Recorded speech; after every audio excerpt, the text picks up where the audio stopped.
In a game where the goal is 10 feet high, big men have dominated, leading teams, anchoring dynasties, and staging epic battles against each other.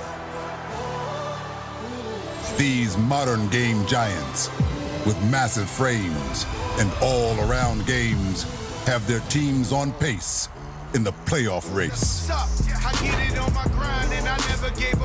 Nikola Jokic. Are you kidding me, Joker? And Joel Embiid. Powers down low and slams it. Get out of the way. Big men. 75 years in the making. What can't this big man do? Frontrunners for the MVP. Joel Embiid with a ferocious slam. Another epic battle is about to begin. Nuggets, Sixers is next.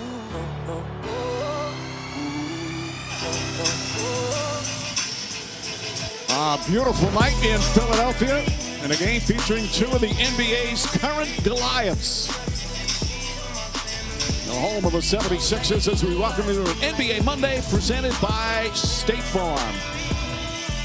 76ers and Joel Embiid currently second in the Eastern Conference. Yes, it's a big center matchup, but all the game's important as Doc Rivers and the Sixers fighting for playoff positioning in the Eastern Conference. Meanwhile, Nikola Jokic and the Nuggets currently in the 6th spot in the West.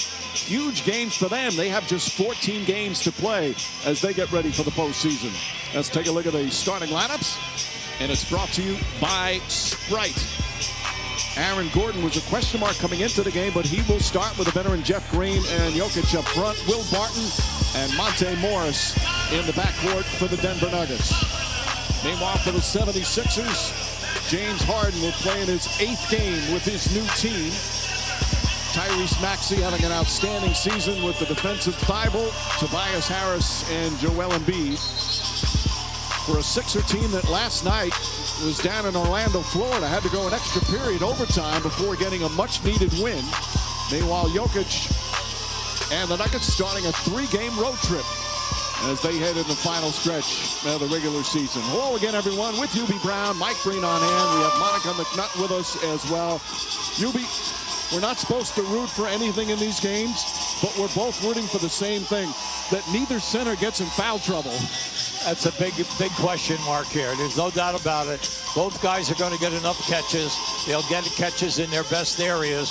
Then it comes down to field goal percentage. Now, they've played 5 games against one another. Philadelphia has won 4, all right, and Denver has won 1. But Jokic has gotten all of his numbers, and the opposite was in the shooting percentage.